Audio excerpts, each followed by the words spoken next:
Curso Dimensiones del Servicio Público del Estado Plurinacional.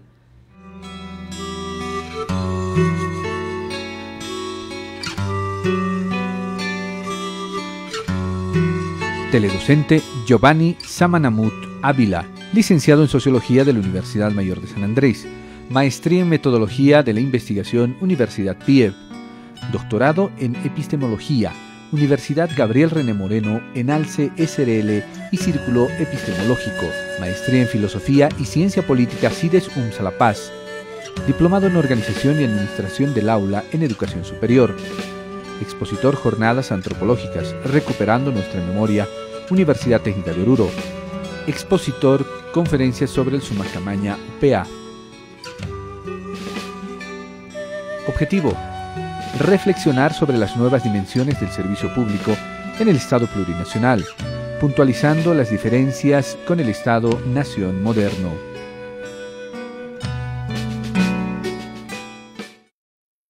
Bien, ¿cómo están, compañeros, compañeras? Mi nombre es Giovanni Samanamut, soy de profesión sociólogo y esta oportunidad nos está tocando desarrollar el módulo 3. El módulo 3 significa las dimensiones del servicio público dentro del Estado plurinacional. Yo creo que para empezar a entender qué significa servidor público ahora en el Estado plurinacional, hay que reflexionar algunos pequeños puntos sobre las características de este Estado plurinacional respecto a otro tipo de estados, ¿no? Entonces, obviamente para nosotros es fácil identificar que la primera forma de Estado tiene que ver con el Estado moderno. El Estado moderno, o lo que se llamaba Estado-nación moderno. El Estado-nación moderno tiene un origen bastante corto, relativamente corto, unos 200, 300 años, porque no hay que olvidar que a lo largo de toda la historia de las culturas han habido distintas formas de organización institucional y estatal. Es decir, el Estado no es una invención de la sociedad moderna actual, el Estado es una institución de todas las culturas, donde todas las culturas humanas han pasado o han construido este tipo de institución. La diferencia radica en cuál es la particularidad de esta institución llamada Estado moderno, que es justamente frente a la cual se va a establecer en Bolivia lo que hemos denominado Estado plurinacional, ¿no? Esta idea de Estado moderno tiene básicamente las siguientes características, ¿no? Lo primero que quería hacer el Estado moderno nace sobre la base de una construcción, sobre un sustento económico al que le podemos llamar de manera bien sencilla el capitalismo. Es decir, no podemos explicar el nacimiento de un Estado-nación si no explicamos a la vez el nacimiento del capitalismo. El capitalismo necesitaba desarrollar su proyecto sobre la base de una cierta institucionalidad, y esa institucionalidad obviamente iba a ser el Estado-nación moderno. Es decir, un Estado-nación moderno es una cierta forma, una cierta configuración institucional que va a empezar a desplegarse y desarrollarse sobre la base de una visión capitalista. Pero hay más, o sea, no solamente estamos hablando del capitalismo en el sentido económico tal como nosotros solemos entenderlo. Tenemos que pensar el capitalismo en una dimensión más amplia, es decir, que aparte del desarrollo y la expansión de un mercado y una economía de mercado sobre la base del monopolio, el capitalismo también está asentado sobre una visión colonial. Es decir, no podemos hablar del nacimiento del capitalismo sin su opuesto, que es el colonialismo, porque ese crecimiento, ese desarrollo de una economía, de un poderío económico, no se podría explicar si es que esa cultura o la sociedad europea en ese entonces no hubiera dado ciertas ventajas y posibilidades, la colonización, primero del continente nuestro y segundo de los continentes y las culturas anteriores a su hegemonía, que eran antes de ellos tenían un crecimiento económico grande. Entonces, cuando el capitalismo se despliega y empieza a desarrollarse, lo hace a través de esa expansión colonial. Entonces, el Estado aquí tiene una doble función. Por un lado, necesita garantizar esas condiciones del desarrollo del capitalismo, pero por otro lado también necesita pervivir sobre la base de ese colonialismo. Ahí hay varios elementos que hay que reflexionar aquí, ¿no? De manera brevemente. El primero tiene que ver con que este Estado va a intentar reconstituirse sobre la base de una visión homogénea de la sociedad. Sí, las anteriores formas institucionales, antes de este Estado moderno, por lo general, de alguna u otra forma, respetaban una cierta pluralidad de las culturas existentes, aunque éstas estuvieran sometidas a una estructura institucional, digamos, vertical, pero había de alguna forma un respeto, o más bien una tolerancia de la diferencia cultural, lingüística.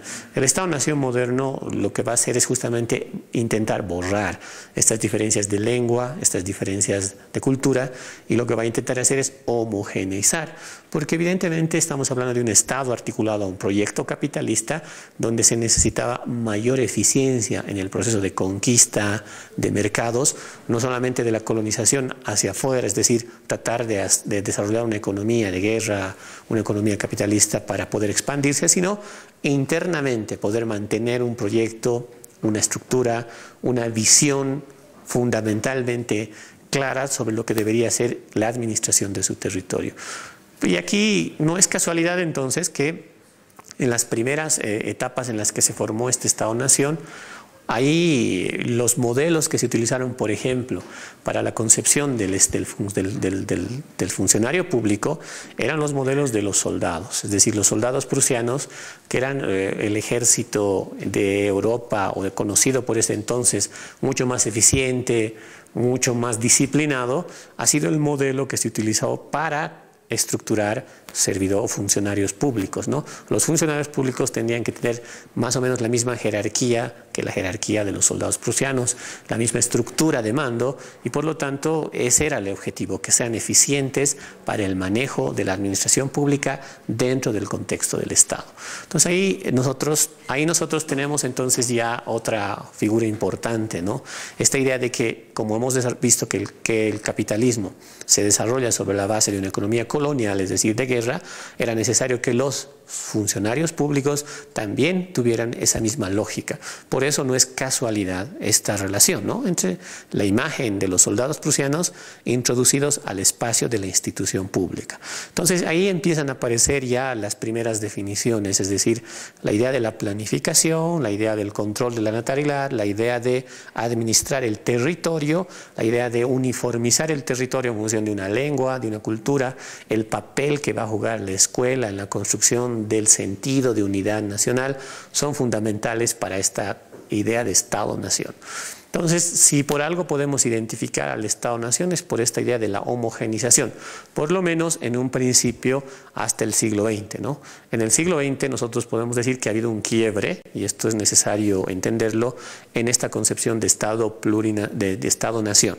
Este Estado-nación que trataba de homogeneizar ha tenido dos elementos que lo van a cuestionar de alguna otra manera. Uno es que en la medida que el capitalismo se ha globalizado y los grandes centros europeos y de la economía mundial han empezado a ser polos de desarrollo y de crecimiento, la gente de todas partes del mundo ha migrado a esos lugares. Entonces la identidad que estaban forjando durante mucho tiempo se ha visto resquebrajada, porque ahora los migrantes de otras culturas, árabes, latinos, han interpelado esta estructura monolítica del Estado-nación. Entonces por ese lado, ¿no?, las estructuras jurídicas, las estructuras legales de los Estados-nación modernos se han visto rebasados porque ya habían otros problemas que ellos no imaginaban, es decir, que las culturas interpelen la visión homogénea, única del país. Entonces, para responder a este problema, a finales del siglo XX se construye una palabra que se llama multiculturalismo. El multiculturalismo es una forma institucional que trata de resolver el problema de esa diversidad de gente migrante, de diversidad cultural dentro de un Estado-nación moderno, para que las leyes respeten y toleren lo que llamamos la diferencia cultural. El hecho de que yo tenga mi cultura y que no deba hacerme subsumir por la visión homogénea del Estado-nación, quiere decir que se amplían los derechos. Entonces, en esa base tenemos la visión del Estado-nación moderno y su versión, digamos, más sofisticada, la que llamaríamos Estado multicultural. Entonces, esas dos cosas son las que tenemos como formas institucionales. Entonces, aquí empieza lo que nosotros podemos aportar ahora. Entonces, ¿qué es para nosotros Estado plurinacional? Porque de ahí vamos a entender qué significa el servidor público dentro de este Estado plurinacional. Entonces, hay varias diferencias. El Estado plurinacional como proyecto de Bolivia nace sobre la base de una institucionalidad que no ha homogeneizado del todo. Si bien ha tratado de excluir a algunos, como a los indígenas, negándolos y tratar de incorporarlos muy tardíamente, el 52, no ha construido un Estado-nación moderno, es decir, no ha homogeneizado. Digamos que las reformas que se hicieron a la Constitución durante los años 90, donde se incorporó la idea de que Bolivia es multipluricultural, serían los primeros intentos de incorporar el discurso multicultural a la institucionalidad política boliviana, ¿no? Como eso estaba de moda en Europa. Entonces se incorporó la idea de que Bolivia es multipluri y eso están en las reformas constitucionales de los 90 en Bolivia. Pero ninguno de esos logró cuestionar o atravesar la institucionalidad misma, ¿no? Porque no olvidemos que lo multicultural es simplemente un proceso de respeto y de tolerancia a la diversidad existente, pero la estructura básica institucional del Estado-Nación no desaparece en términos de su proyecto, es decir, una persona que maneja el proyecto, su visión económica y lo que es más importante, sus formas institucionales, porque sus formas institucionales siguen obedeciendo a una sola visión, a una sola cultura, a una sola concepción. Entonces, ahí ya tenemos más o menos algunas ideas, que seguramente se las van a discutir en otros módulos. Yo lo que quiero es hacer una introducción pequeña, porque esto me va a servir, me va a dar pie para lo otro. Entonces, para empezar a definir entonces qué es el Estado plurinacional desde esta perspectiva. No puede, por una razón clave, el Estado plurinacional no significa necesariamente una visión plural de pueblos. O sea, lo que estamos hablando se ha hablado mucho de que el Estado plurinacional son los 36 pueblos y naciones, ¿no? En realidad no es eso. El Estado plurinacional se define por una condición cualitativa antes que cuantitativa. ¿Cuál es la definición cualitativa? La diferencia cualitativa es que hay distintas formas o culturas que van a coexistir dentro de una sola estructura institucional, y esa estructura institucional que se va a generar de nuevo tipo, es decir, el Estado plurinacional, tiene que contener sus distintas visiones, sus distintas formas organizativas en el plano institucional. Esto que se entiende de una manera abstracta está dicha de manera bien simple en la Constitución. Quiere decir que hay pluralismo jurídico, quiere decir que hay pluralismo económico, quiere decir que hay pluralismo político y pluralismo lingüístico. ¿Qué significa esto? Que no hay una sola lengua oficial, hay muchas lenguas oficiales, que no hay solo una forma de justicia, sino hay una justicia comunitaria y una justicia convencional ordinaria, que no hay solo dos formas de política, representativa o participativa, sino hay una tercera que se llama justicia de democracia comunitaria. Entonces, lo que estamos asistiendo es a distintas, incluso en la economía, hay una forma económica articulada a la economía a la iniciativa privada, a la economía del Estado y a la cooperativa, la economía comunitaria. Entonces tenemos en esos cuatro bloques formas institucionales que desestructuran una visión monocultural del Estado-nación moderno. Entonces, por Estado plurinacional hay que entender cómo estas formas institucionales han atravesado y se han colocado de manera más o menos equilibrada en términos constitucionales en el Estado boliviano. Entonces, a eso podemos llamar, para decirlo de manera simple, el Estado plurinacional, ¿no? Esa coexistencia de formas institucionales en el seno mismo de la estructura institucional, cosa que en los Estados-nación moderno o en los Estados multiculturales no sucede, porque el Estado-nación moderno es básicamente monocultural porque tiene solo una estructura institucional de fondo, económica, política, social y jurídica. No hay dos leyes, dos justicias ni nada de eso. En el Estado multicultural sí hay justicias, pero las justicias son locales, son regionales, dependen de algunos grupos, etcétera, etcétera, y se respetan algunas formas políticas también, pero ninguna de esas dentro de la propia estructura del Estado-nación moderno. Entonces, esa es una primera diferencia. Pero le sacaremos ahora consecuencias para los servidores públicos, es decir, más bien para los funcionarios públicos, ¿no? Y aquí hay una primera consecuencia que creo que es necesaria explicarla. La diferencia entre servidor público, o más bien funcionario público y servidor público, ¿no? Creo que esa es una primera diferencia que la podemos desarrollar. Es decir, cómo en el Estado plurinacional hablamos de estas coexistencias de estructuras institucionales dentro de la estructura general del Estado, entonces el servidor público, en este caso, tiene que tener la capacidad de entender y saber leer esas formas institucionales diversas. Es decir, y ya no es suficiente una lectura o una visión convencional de la institucionalidad. Ya no es suficiente simplemente pensar que se trata de cumplir funciones simplemente, porque lo que estamos haciendo, lo que estamos viviendo es una especie de transición de una cierta forma institucional a otra forma institucional. Entonces, también el servidor público o el funcionario público tiene que empezar a ver esa transición y pensarse en esa transición, ¿no? Ahora bien, ¿qué significa esta transición para los servidores funcionarios públicos? Ex funcionarios públicos y ahora servidores públicos. Quiere decir básicamente entender que primero una cosa que lo estamos viviendo, es decir, el idioma, ¿no? El idioma tiene que ser plural. Desde el punto de vista de las instituciones que responden a las distintas culturas de Bolivia, entonces el lenguaje de los servidores públicos debe ser plural, es decir, hablar quechua, hablar aymara, hablar guaraní y empezar a que esa sea una primera forma del tránsito. Nadie está diciendo que ese lenguaje sea suficiente, nadie está diciendo que con que se hable en 3 idiomas o en 2 idiomas es suficiente para el Estado plurinacional. Lo que sí hay que entender es que es un primer paso en el tránsito, ¿no? Una cosa es lo que sucedía antes, todos los trámites en castellano. Las personas que no hablaban el castellano eran obligadas a hacerlo o habían dificultades para comprender porque las personas que iban a utilizar o a partes del Estado no entendían muy bien, no comprendían muy bien o no podían hacer ver muchas de esas cosas. Entonces, este es el primer tránsito que debemos entender en esta primera parte para entender la relación entre el servidor público y el Estado plurinacional.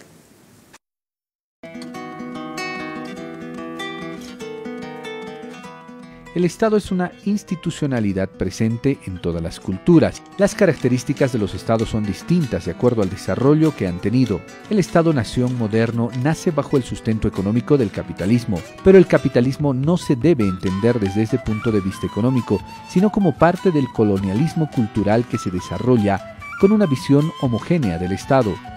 Los primeros modelos de concepción del funcionario público estaban basados en el modelo de los soldados prusianos de Europa, por la eficiencia y disciplina. Por lo tanto, los funcionarios públicos tenían la misma jerarquía, es decir, que el capitalismo se desarrolla sobre una base colonial de guerra. Entonces los funcionarios públicos también tienen esa misma lógica.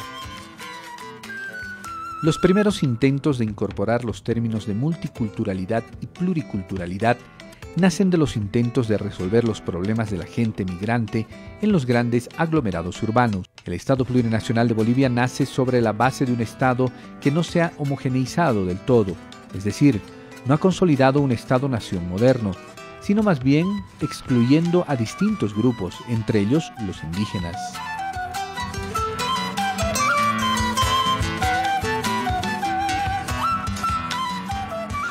Bien, para continuar esta idea, bueno, debemos recuperar entonces varios principios que involucran al tema del servidor público y su cambio en su configuración. Habíamos dicho que uno de los cambios de transición es el idioma, ¿no? Otro cambio, pero que es más bien de principios, es del fundamento de ese Estado plurinacional. En la concepción del Estado-nación, donde el Estado tiene una visión más horizontal, habíamos visto también que tiene un origen más en una visión capitalista, en una economía de guerra y de expansión colonial, y por lo tanto su verticalidad era su característica central, ¿no? Es decir, aquí había un mandar mandando. Es decir, yo que soy el presidente, o soy el príncipe, o soy el rey, tengo la potestad de que todos los que están ahí me obedezcan. Y el servidor público, o el funcionario público, perdón, era el que tenía la obligación de cumplir esto a rajatabla. Esta era una idea fundamental, ¿no? Entonces no había una conexión directamente con el pueblo o la gente del Estado. Simplemente había una delegación directa del poder hacia los representantes y estos inmediatamente tenían que acatar verticalmente todo lo que el gobernante o los gobernantes definían. Esto podemos llamar una forma de entender el poder de manera vertical, que le podemos llamar mandar mandando.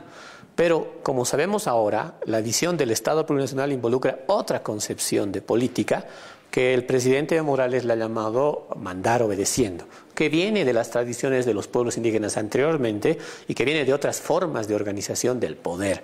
Los zapatistas lo plantearon en los años 90, el presidente lo retoma, pero esta es una vieja idea de las culturas antiguas sobre cómo entender la relación política frente a una institución.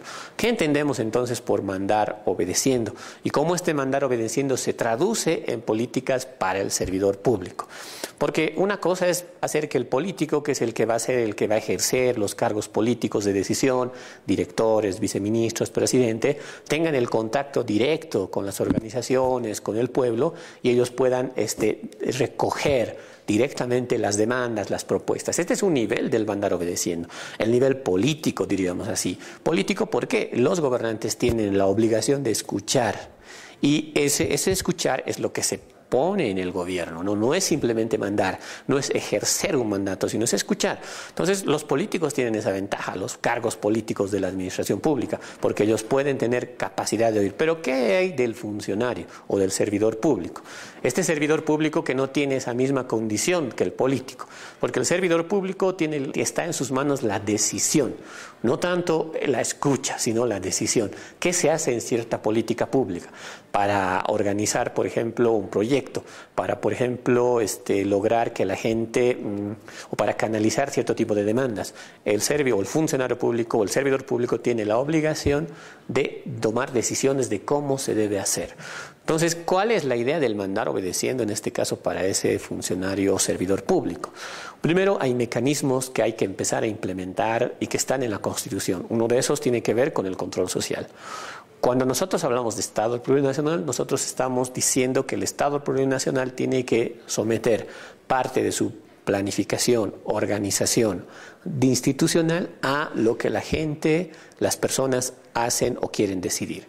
Hay un mecanismo constitucional que se llama control social, y ese control social, incluso en el régimen económico, hay una parte que se llama planificación integral participativa, y estos elementos nos están mostrando que el Estado plurinacional no es un Estado cerrado, no es un Estado que diferencia el Estado por aquí o el gobierno por aquí y la sociedad civil por aquí. Es un Estado que más bien los articula de una cierta manera, en la medida en que el mandar obedeciendo quiere decir que el Estado y los gobernantes tengan oídos abiertos a lo que la gente dice. Pero estos oídos abiertos no se dan solo sobre la base del escuchar, ir a hablar con la gente. Para el servidor público se dan sobre la base del control social.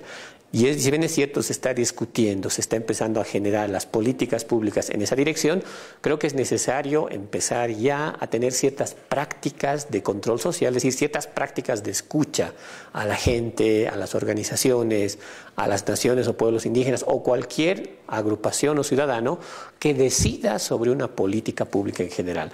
Esos mecanismos de control pueden ayudar a la toma de decisiones, es decir, la toma de decisiones no puede darse de manera única y absolutamente automática, tiene que darse también asumiendo eso. Si bien es cierto, esto es complejo, porque siempre el servidor público está pensando en la norma y de alguna u otra manera está viendo la norma como una especie de requisito duro, rígido, absoluto. Yo creo que eso es, obviamente, nos damos cuenta que eso, más que una determinación absoluta, obedece a una cierta práctica. Porque hay una práctica para entender las normas como muertas, pero también hay una práctica para tener una cierta discrecionalidad sobre las normas. Es decir, lo que estamos diciendo aquí es que no está tan cerrada esa diferencia, ¿no? Un ejemplo un poco, digamos, que seguramente van a reconocerlo más. La Biblia, por ejemplo. La Biblia también es un texto escrito que hay ciertas lecturas que se le pueden hacer. Hay quienes hacen lecturas literales, absolutamente literales de la Biblia, pero hay quienes hacen lecturas exegéticas, es decir, interpretativas y comprensivas, ¿no? La ley es exactamente lo mismo, la ley tiene ambas relaciones, no todos los espacios de la norma están cerrados. Entonces, ahí es donde, en esos huecos donde las decisiones son complejas de armar, cuando la jurisprudencia no da el caso, es donde nosotros podemos empezar a desarrollar prácticas distintas respecto al control social que la gente puede ejercer sobre nosotros. Obviamente que esto va a depender de qué tipo de servidor público sea. El servidor público plurinacional que quiere trabajar en la visión del mandar obedeciendo tiene que estar atento a cambiar de prácticas respecto a sus decisiones y sus tomas de decisiones, porque tiene que estar abierto a lo que las personas están tratando de decir. Obviamente en este plano, en el plano no hay recetas, y eso ahí tenemos que estar muy claros, porque hay tensiones. Lo que vamos a encontrar son más bien tensiones, porque las organizaciones y las personas también obedecen a cierto tipo de intereses y por lo tanto pueden también empezar a querer jugar esos intereses en el plano del Estado plurinacional. Entonces ahí sirve mucho un funcionario abierto, crítico, capaz de poder diferenciar esas cosas y obviamente no romper el espíritu de la norma y no romper la visión de la construcción institucional. Entonces, para resumir, en este caso, esas son las dos formas en las que el mandar obedeciendo se van a expresar, ¿no? Por un lado, a través de lo político, cuando los cargos políticos directamente escuchen lo que la gente está diciendo y empiecen a ver cuáles son las medidas más pertinentes y las formas más adecuadas para responder a eso, y los servidores públicos en la medida en que puedan cambiar sus prácticas, sobre todo para mostrar que sus decisiones también contienen cierta legitimidad de la sociedad, ya sea organizaciones, ya sean ciudadanos o cualquier otro tipo de instancia de la sociedad en general, ¿no? Entonces, esta idea es un poco un sentido más práctico del mandar obedeciendo, ¿no? Porque el mandar obedeciendo involucra una visión distinta del poder. El poder no lo tengo yo, no lo concentro yo, sino yo soy delegado del poder. Alguien me ha otorgado el poder. Y si trabajo de servidor público, si trabajo en el gobierno, si soy director o soy viceministro, ese poder no lo tengo yo, lo tiene el pueblo, la gente nos los ha delegado.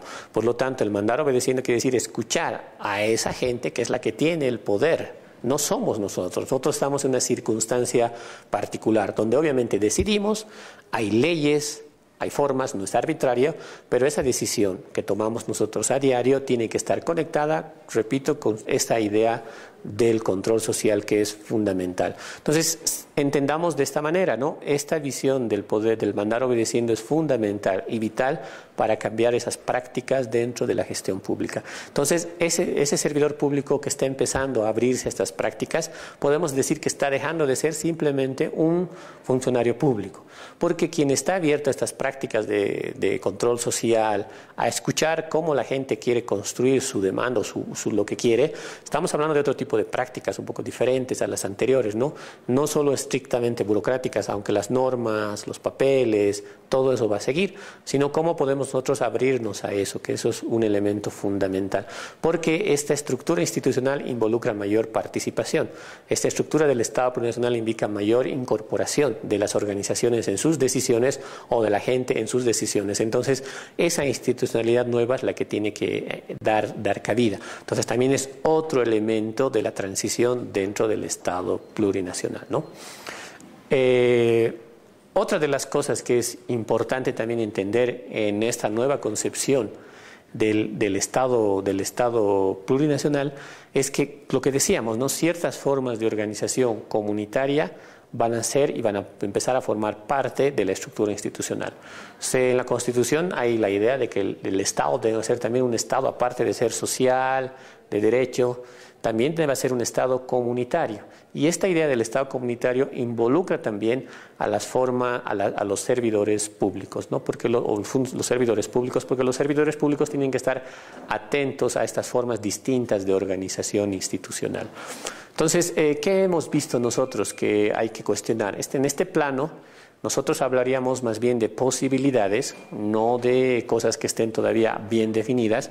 Lo que nosotros queremos más bien mostrar aquí, o lo que yo les quiero mostrar, es que aquí empezamos ya a entrar a terrenos más problemáticos, con menos recetas, con menos respuestas, pero con muchos problemas que pueden ser resueltos por justamente el servidor público. Y una de esas formas es cómo se incorpora la forma comunitaria al trabajo y al Estado. Ese es un elemento fundamental. Lo primero que uno reflexiona es que un Estado vertical, nación moderno, despersonaliza a los individuos y los convierte en engranajes de una estructura. Y esa visión de ser engranajes de una estructura los vuelve cada vez más despersonalizados, ¿no? Cada vez más separados unos de otros, llenos de papeles, llenos de actividades y de acciones que deban hacer, pero la idea de lo comunitario involucraría otro tipo de manera y tipo de trabajo, ¿no? Por un lado, no solo hablamos de un trabajo cooperativo, que hay que diferenciar el trabajo cooperativo del trabajo individual y del trabajo comunitario, ¿no? El trabajo cooperativo es lo que solemos hacer a veces, cuando todos queremos hacer una tarea y esa tarea no se la puede cubrir individualmente, se la cubre colectivamente y es parte de un trabajo cooperativo. El trabajo comunitario involucra más bien otras cosas más, ¿no? Involucra una apertura, una personalización, ¿no? O sea, no hay una comunidad de trabajo si esa comunidad de trabajo no tiene algún tipo de compromiso personal entre ellos, no solamente un compromiso laboral, porque la idea es que ese trabajo tenga un sentido para ellos, ¿no? Como el sentido es el servicio, como la visión es servir al pueblo, porque no es servirse del pueblo, como ya lo dijeron muchos, entonces ese servicio hace que ese trabajo tenga un sentido de, digámoslo así, de unidad mucho más amplia, que va más allá de la simple relación del objetivo del trabajo, ¿no? Entonces este es un tema fundamental para la visión de lo comunitario, ¿no? ¿En qué medida las unidades de trabajo que existen en todas las estructuras institucionales del Estado empiezan a tener formas de organización más comunitaria? Es decir, no solo trabajando colectivamente por un objetivo común, sino tratando de despersonalizarse entre ellos mismos, es decir, comprometiéndose no solo con la sociedad, sino entre ellos mismos. Esto los va a hacer emerger mucho más como personas, como seres humanos, ¿no? Y dejar de ser simplemente engranajes de una estructura institucional que los utiliza a través de una cierta línea de mando. Entonces, esta idea de lo comunitario, en principio, nos puede ayudar a eso, ¿no? A romper esa visión personalizada, despersonalizada, del funcionario y dejar de pensar a ese funcionario como un engranaje. Pero esta idea, que es una idea que hay que pensarla como posibilidad, hay que trabajarla, hay que desarrollarla, hay que intentar construir nuevas prácticas en función de esta, porque esto no está normado todavía. Tenemos una visión general en la Constitución de un Estado comunitario, tenemos algunas propuestas en algunos compañeros que han intentado hacer eso, pero no tenemos todavía una respuesta como un modelo único y absoluto. Entonces creo que esa es una idea que debe uno focalizarse, ¿no?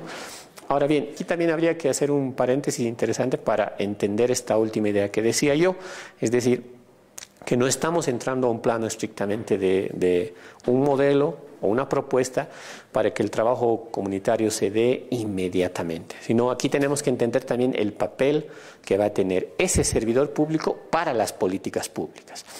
Este servidor público, como está abierto a lo que la gente dice, como sabe muy bien que está posicionado en un contexto de transición, él tiene que entender que las formas de organización cotidiana que va a empezar a desarrollar son también aspectos creativos, desde el punto de vista de que hay una gran novedad respecto a muchas respuestas que se deben dar ahora dentro del Estado plurinacional.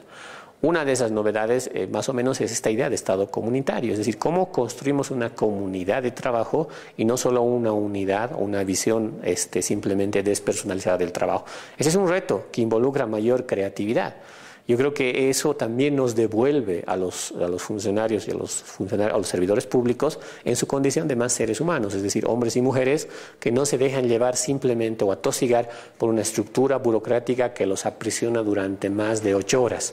Sino que en la medida que ellos sean capaces de responder a estos problemas específicos que involucran abrirse a responder creativamente, estos se darán cuenta de que eso los va a ayudar a crecer un poco más. No hay una respuesta, más bien no hay un manuales que nos definan una sola manera de entender esto. Justamente por la situación que yo les decía, por la situación de transición. Esa situación de transición hay que entenderla muy bien. Las leyes están en proceso de formulación. Las leyes están en proceso de construcción, unas más, otras menos, y entre la Constitución y el viejo orden hay todavía un abismo que es necesario llenarlo, y una decisión política no lo llena, porque son los servidores públicos los que están día a día con las normas, con las leyes y con todo eso lo que significa la gestión del día a día, mientras que el político tiene la visión general, pero el que tiene la visión en pequeñito, en chiquito, de cómo se proceden en esas cosas, es el servidor público. Entonces ahí se amplía esa gama y esa posibilidad. Entonces creo que también para que los servidores públicos nuevos de esta nueva generación entiendan este tema, tienen que captar esta idea de que están en transición, y ese es un tema fundamental porque de ahí también parte sus posibilidades y sus tareas en este Estado plurinacional.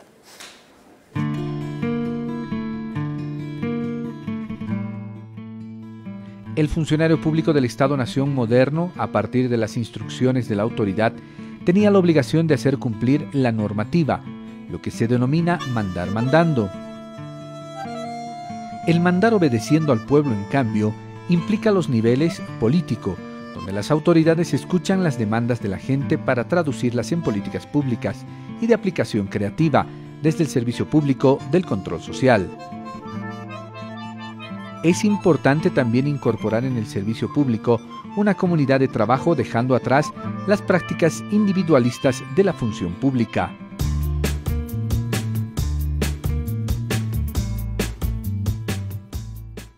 Bien, entramos ya a la última parte de este módulo, que repito, son un conjunto de temas dichos de manera muy resumida, que creo que deben empezar a ser debatidos por ustedes en todos los contextos. Yo he tratado de hacer un punteo de problemáticas, y ese punteo de problemáticas tienen que empezar a ser resueltas en el plano de la discusión concreta de cada actividad y de lo que ustedes estén haciendo, ¿no? Porque, como repito, no se trata de recetas.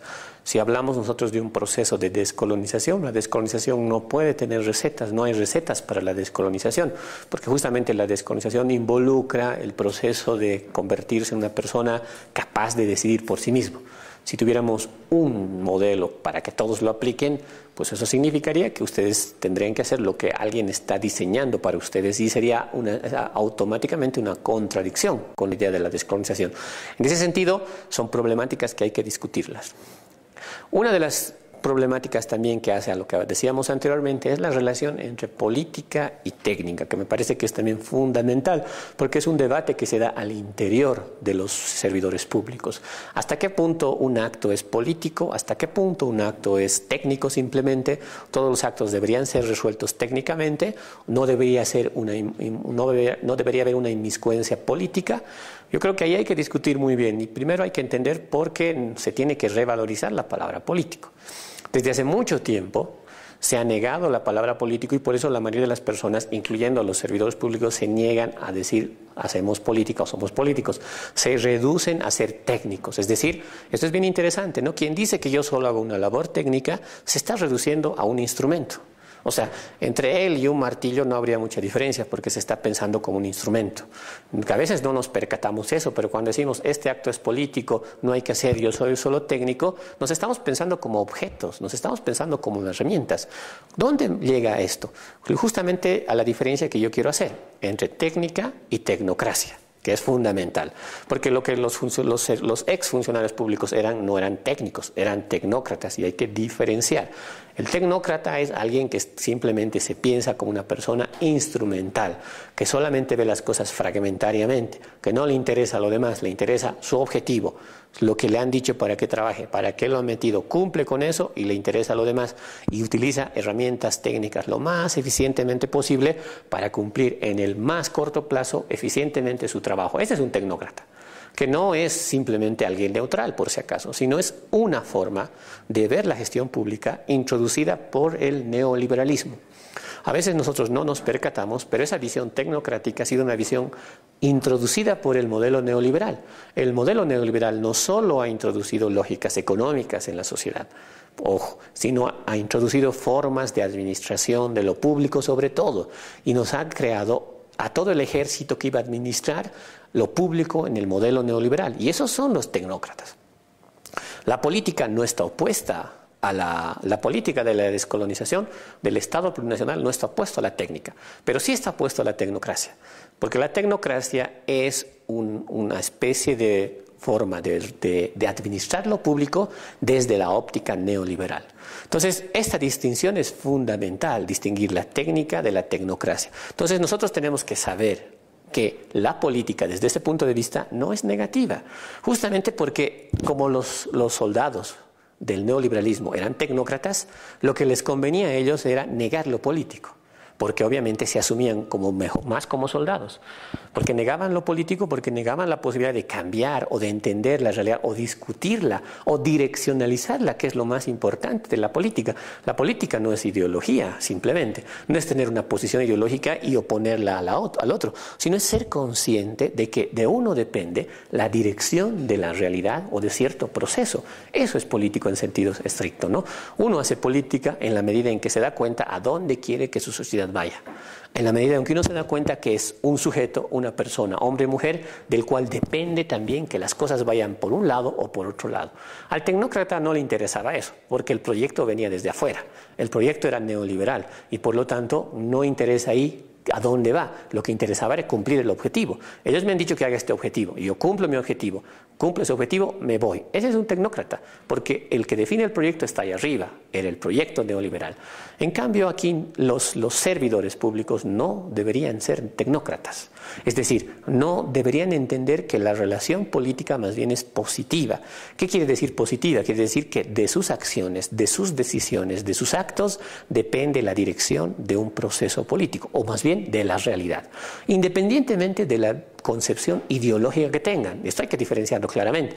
Pueden haber marxistas de tipo guevaristas, pueden ser comunistas, pueden haber algunos trotskistas, pueden haber algunos indianistas, y dentro de los indianistas pueden haber algunos cataristas, otros que no son cataristas, etcétera, etcétera, etcétera. Esas son corrientes ideológicas, que no hay que confundirlas con la política. Uno puede adscribirse o no a una corriente ideológica, pero la política, repito, es la capacidad de ser consciente para saber que de mí depende también la dirección o no de cierto proceso de la realidad político y social. Entonces no es malo discutir por dónde van a ir las cosas, no es malo asumir esa tarea. Por una razón también central, porque hemos dicho que el servidor público es una persona que se piensa en un proceso de transición, ¿no? Del Estado-Nación inconcluso a medio construir a un Estado plurinacional. Esta es una etapa de transición y este servidor público tiene que ser capaz de pensar que esa transición es dirección, es a dónde van a ir las políticas públicas, por dónde van, se encaminan por aquí o se encaminan por aquí. Entonces el funcionario público en ese sentido no tiene que ser negador de esa visión política, es decir, es parte de un accionar político, pero hay una diferencia. El servidor público no es el político que dirige la estructura del Estado o los cargos del Estado. Es un servidor público y aquí hay una primera diferencia. Esa diferencia es la siguiente, ¿no? La relación con la técnica. Porque el servidor público tiene una visión técnica de las cosas, es decir, sabe de metodologías, conoce las leyes, sabe del manejo de las leyes, sabe del manejo de la administración pública, cosa que el político no siempre lo sabe. Esa es una primera diferencia. Entonces el servidor público sabe que tiene herramientas y que a fin de cuentas su uso, lo que se le pide es que sea capaz de usar esas herramientas, pero con sentido. Y ese sentido es político. En ese sentido, al servidor público tiene que aprender que en el Estado plurinacional lo político y lo técnico no están reñidos, sino que tiene que tener que articularlos. Repito, político en el sentido amplio de la palabra. Una visión de a dónde quiere él que vaya su sociedad, porque él también es miembro de la sociedad. Él no es un engranaje, no es una herramienta, no es un circuito dentro de una estructura, dentro de un sistema. Es un sujeto que pertenece también a la sociedad y por lo tanto le interesan los problemas de la sociedad. Y eso es justamente la idea de lo político en sentido amplio. Entonces debe ser capaz de combinar ambas cosas. Es una tarea un poquito más compleja. Tal vez al político le interesa la visión general, la visión ideológica, a dónde queremos ir. Por ejemplo, queremos ir al vivir bien, queremos construir el Estado plurinacional. Esas son políticas muy bancas, queremos el mandar obedeciendo, pero el servidor público es el que en pequeñito tiene que responder a ese problema. ¿Qué significa para ese servidor público vivir bien, por ejemplo? Una política del vivir bien. Sabe muy bien, tiene que saber diferenciar a dónde puede conducir el vivir bien de lo que no puede ser el vivir bien y saber responder técnicamente ese problema. Se dan cuenta, en ese caso, la visión política y la técnica van de la mano. Y esa combinación no es sencilla. Eso es lo que nosotros decíamos en la anterior intervención. Eso involucra una cierta creatividad. Entonces, lo que creo que debemos asumir en este momento de transición es que estos servidores públicos tienen que responder creativamente a estas situaciones donde las respuestas no las hay. No existe un manual para aplicar el vivir bien a las políticas públicas y no lo va a haber. No existe un manual para aplicar la descolonización a las políticas públicas y no lo va a haber. No existe un manual para aplicar la interculturalidad a las políticas públicas y no lo va a haber. Lo que sí hay es un conjunto de problemáticas abiertas y hay un cierto rango de discrecionalidad en el que los servidores públicos en la transición deben aprender a moverse. Entonces, este es un tema fundamental y vital, situarnos, ubicarnos, quiénes somos los servidores públicos, cuál es nuestro sentido, cuál es nuestro horizonte, cuál es nuestra visión de política, el mandar obedeciendo, qué es lo que nosotros queremos hacer en este caso, ser servidores públicos, es decir, servir al pueblo, cómo lo debemos hacer a través de el control social, que es una herramienta que hay que institucionalizar, que tiene que convertirse en prácticas concretas y cotidianas, ¿no? Que no hay tampoco un recetario para aplicar el control social, porque sabemos también nosotros, los servidores públicos que tienen contacto directo con las personas, que hay todo tipo de personas y de organizaciones, y obviamente ahí los conflictos están más a flor de piel, los conflictos de intereses, los conflictos de visiones, etcétera, etcétera. Entonces, ahí lo que más estamos encontrando es que el funcionario, el servidor público, se va a enfrentar a situaciones cada vez más novedosas, donde sus manuales le van a ser cada vez menos útiles, ¿no? Y de eso tiene que ser consciente. A eso yo le llamaría una ubicación, una colocación. ¿Quién es este servidor público? ¿En qué tipo de momento se ubica? Y aquí entra lo que les decía antes, la transición. Se ubica en una transición. Es una persona que ha desarrollado una cierta visión, ha sido formado bajo una cierta concepción y ahora tiene que aprender a tener otra concepción.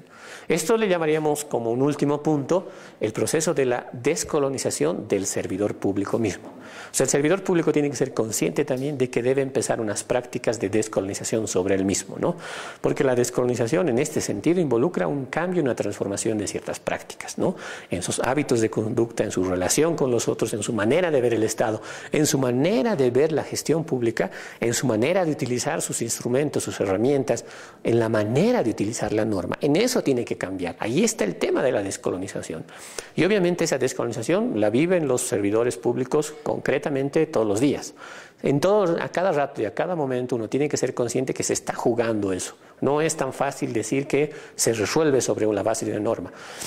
Ojalá fuera así. Si fuera así, estaríamos abocados a construir una norma perfecta y eficaz que nos permita construir políticas públicas en ese sentido. Pero si nos damos cuenta, a cada rato, a cada momento que empezamos a decidir algo, a normar algo, a atender a alguien de una cierta manera o no atenderlo, a dar curso a un cierto trámite o no darle curso de cierto, a darle mayor tolerancia a otro o menor tolerancia a otro, nos estamos jugando la idea de descolonizar nuestras prácticas. Nos estamos jugando la idea de entender la institucionalidad plurinacional. Entonces, ese es el grado de conciencia que se quiere de un servidor público en el nuevo Estado plurinacional, capaz de entender un poquito esa complejidad a la que se está enfrentando, ¿no? Sin negar su condición. No le vamos a pedir al servidor público que sea un político que atienda a todas las organizaciones, no se le va a pedir a un servidor público que simplemente se dedique a hacer política y partido en el Estado. No se le va a pedir a un servidor público que simplemente empiece a teorizar sobre lo que es la descolonización, el vivir bien o el Estado plurinacional. Se le va a pedir al servidor público que sea una persona, hombre y mujer, capaz de decidir, porque eso es lo importante, decide sobre cosas, ¿no? A través de ciertas visiones legales. Pero esa decisión tiene que ser una decisión que tenga una conciencia clara del lugar que está ocupando, los límites a los que se está enfrentando, los problemas a los que está resolviendo y, por supuesto, la capacidad de responder desde sí mismo. Él cuenta con sí mismo y sus compañeros. Por eso es importante la idea del trabajo comunitario, para entender que esa situación se puede responder entre todos.